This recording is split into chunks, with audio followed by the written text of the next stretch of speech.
What if the ultimate chance to fix your life meant stepping directly into another man's shoes, literally? In her incredibly moving, nationally best-selling debut novel, Anna Johnston crafts a story that reads like a comforting embrace.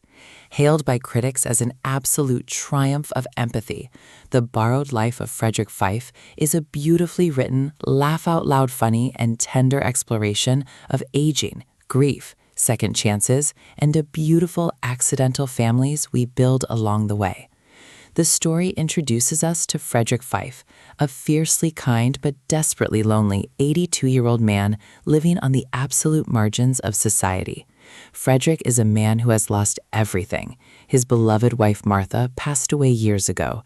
His meager life savings are completely gone, and he is facing immediate eviction from his tiny apartment.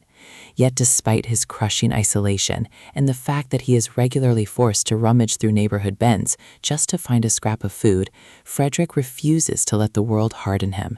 He possesses an indomitable, gentle spirit, walking through life with a pocket full of old riddles and a profound desire to make the people around him smile.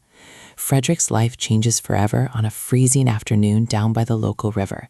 Through a bizarre, catastrophic twist of fate and a sudden case of mistaken identity, Frederick is mistaken for another elderly man, Bernard Finch.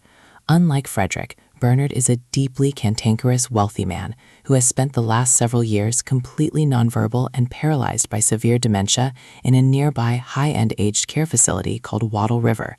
Before Frederick can even attempt to clear up the administrative mix-up, he is swept away by the nursing staff, bathed, dressed in warm clothes, and fed a hot meal.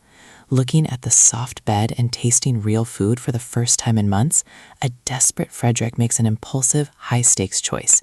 He decides to keep up the charade and borrow Bernard's life. What starts as a simple quest for physical survival quickly morphs into an extraordinary journey of emotional redemption.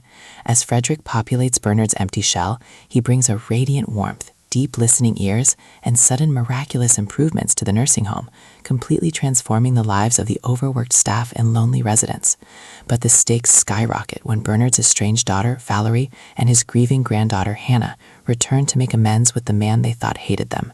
As Frederick falls deeply in love with this ready-made family, he must navigate a minefield of secrets, guilt, and old family fractures, wrestling with the agonizing knowledge that his beautiful new life is built entirely on a clock that is ticking toward exposure.